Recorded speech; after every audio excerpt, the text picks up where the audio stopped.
When I started my business, I did all the wrong things. I spent good money on business planning software. I spent way too much time calculating the financial projections and filling out the competitive advantage part, only to never refer to it ever again. 4 months of my life gone. And then I proceeded to network my way to help other people grow their business and not my own. If you know, you know. Let me offer you some hard earned advice. Don't do what I did. And here's another piece of advice. Don't skip this video. What I'm about to share holds the key to creating a truly magical, fulfilling, uplifting business that actually gets off the ground and generates the wealth and freedom you're dreaming of. Now that we got that out of the way, let's talk about why most business advice doesn't work for moms. Let me guess where you are right now. You're scrolling TikTok at 10 o'clock at night because you can't sleep, seeing other moms living their best life, running their businesses. You have a million good ideas, but you can't figure out which one won't completely overwhelm your already overcommitted and overbooked life.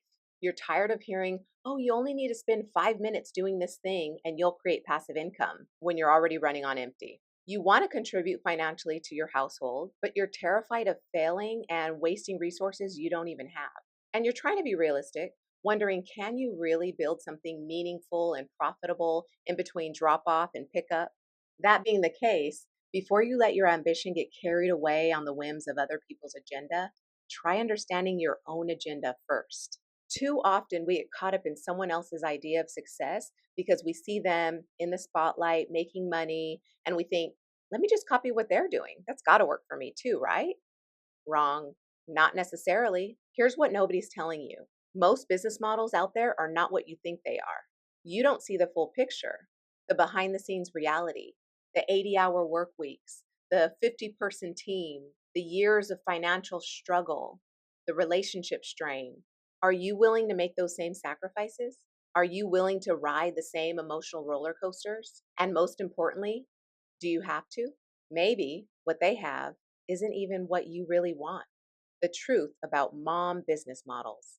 There are millions of businesses out there, but most are too expensive, too complicated, and too time consuming for a busy mom. But here's what I learned in the many years of running my own business and helping hundreds of other women run theirs. Moms need to do business differently from day one. We can't afford to invest years before seeing substantial results, risk our family's financial security on unproven ideas, pretend we have the same bandwidth as someone without kids, sacrifice our mental health and relationships for business growth. Have you sat and thought about what you want to create, the specific impact you want to make, how your business will fit into your actual schedule and serve your family's needs? No business can afford fuzzy, cloudy thinking, especially at the beginning. And as moms, we don't have time for that.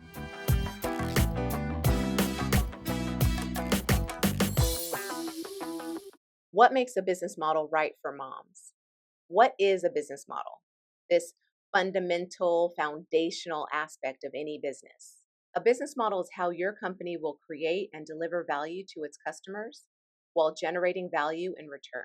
For moms, the right business model will fit seamlessly into your real life with all its beautiful chaos and unexpected surprises.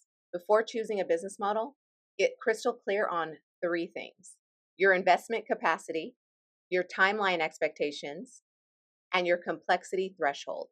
Number one, your investment capacity. In time, how many hours can you realistically dedicate daily, weekly, consistently? In energy, what is your honest to God mental and emotional bandwidth after the time you give your kids and household maintenance?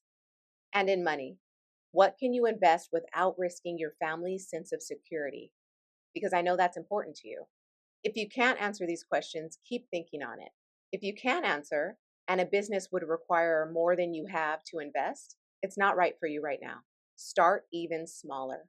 There are ways to get started on your business idea slowly but surely while time isn't on your side, especially for my postpartum moms. I'll link to that helpful video. Number two, your timeline expectations. Are you willing to work on this for 18 plus months before seeing significant income? It might take that time. The people who succeed at business are the ones who outlasted everyone else because they chose something they genuinely love doing. Number three, your complexity threshold.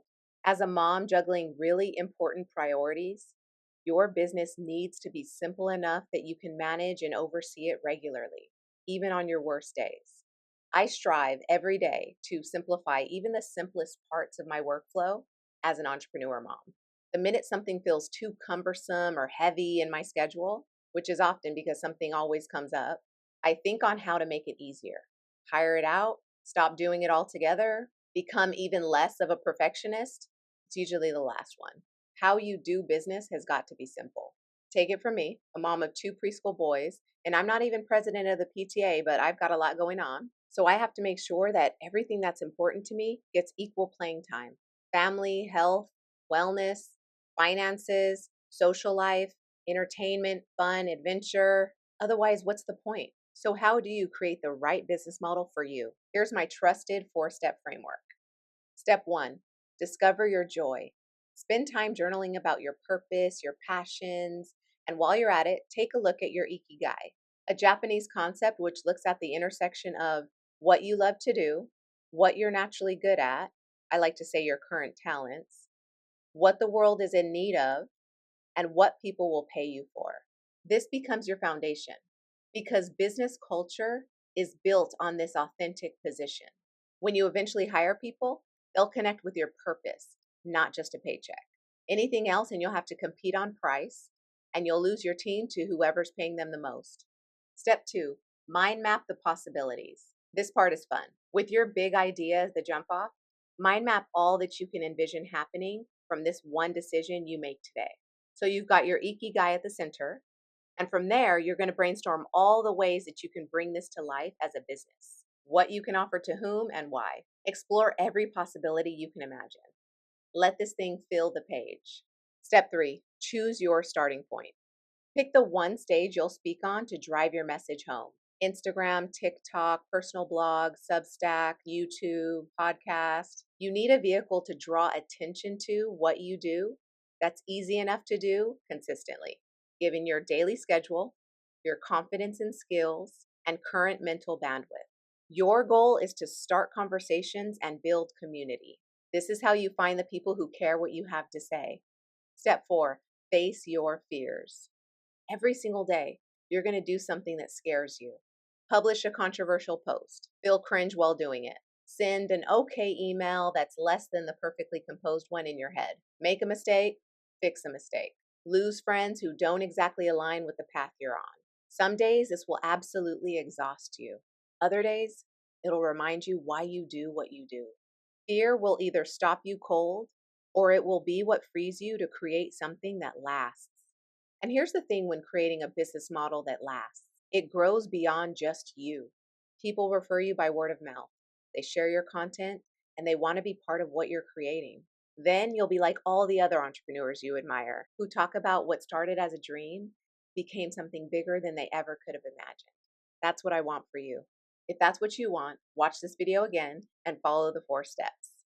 I've created the minimalist business model specifically for busy moms who want to build something impactful and meaningful without sacrificing their sanity or time with their families. It's how me and my clients build a business that goes with the flow of our lives and not against it.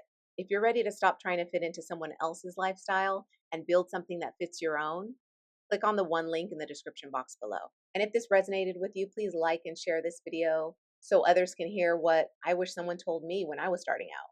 Be sure to hit subscribe and click the notification button so you don't miss more real talk about building a business as a mom. What's one thing you're going to do differently after watching this? Let me know in the comments. Remember, you're not just a mom. Till the next one. Peace.